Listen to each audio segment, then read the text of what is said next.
ማነው እስቲ ናገር ጠብቆ ያፈረ ተስፋዬን ብሎ ባዶን የቀረ እኔ ግን እላለሁ ዛሬም እንደ ሐና እግዚአብሔር ሰምቶኛል አድርጎኛል ገና። ሴትነት ማለት የሚመስላችሁ አንድ ቋንቋው ዝም ብሎ ስታዩት ምትክነት እንደዚህ ነው። ግን የሴትነት ጠባይ ምንድን ነው? ለስላሳነት ነው አይደለም ነው። ሴትነት ምንድን ነው? ለስለስ ማለት፣ ቅልስልስነት፣ አንገትን ስብር ማድረግ፣ ደረቅ አለመሆን፣ ይሄ ነው አይደል ሴትነት የሚባለው።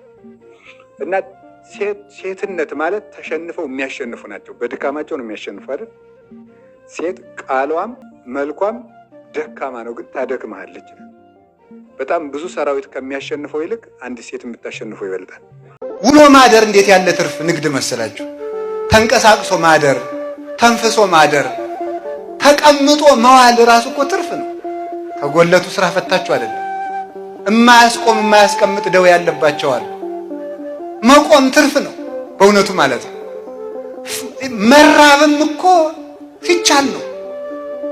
በሽታ ሲመጣ እንኳን መጥገብ መራብም አይቻልም። በሽታው ይዘጋልና ማለት ነው። ስለዚህ ሁሉም ነገር ይህ ዓለም ለትርፍ የተፈጠረ ነው። ሰው ነጋዴ ነው። ይህ ዓለም ለትርፍ የተፈጠረ ነው። አበው በዚህ ዓለም አተረፉበት፣ ያላተረፉበት ነገር የለም። እኛ እንዳንከስርበት እግዚአብሔር ይርዳን። እድሜ ትርፍ ነው። እድሜ ትርፍ እኮ ነው። 50 ዓመት እንኖራለን፣ የዘላለም ሕይወት እናተርፍበታለን። ዳዊት በ70 ዘመኑ የአምላክ ልብ የሚባል ዘላለማዊ ስምን አትርፎበታል። ዘላለማዊ ስምን አባቶቻችን በሁሉ ነገር ነግደው አትርፈዋል። በእውነቱ ማለት ነው። 3 ሰዓትን ያተረፈባት ሰው አለ። ይህ የሚደንቀኝ ሰው በቀኝ የተሰቀለው ወንበዴ በቀኝ ተሰቀለ። 3 ሰዓት ተሰቅለዋል፣ አተረፈባት። ያኛው ደግሞ ከሰረባት።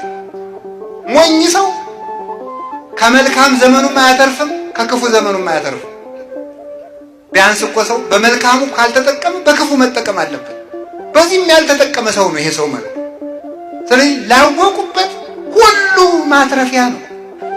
ማጣት ማትረፊያ ነው። ማግኘት ማትረፊያ ነው። መሾም ማትረፊያ ነው። መሻርም ማትረፊያ ነው። ርስት መውረስም ማትረፊያ ነው። መሰደድም ትርፍ ነው። ላወቀበት ሰው ሁሉ ትርፍ ነው። ሰይጣን እንኳ ቢሆን ላወቀበት ሰው ጥቅም ነው። ሰይጣን እንኳ ቢሆን አበው በሰይጣን ጸድቀውበታል። እኛ ግን በመላክም የምንጸድቅ አይመስለኝም። ግን አይዟችሁ እንጸድቃለን። እመቤታችን ስለምታማልደን መድኃኔዓለም ቸር ስለሆነ አበው ዲያብሎስን ታግለው ጸደቁበት።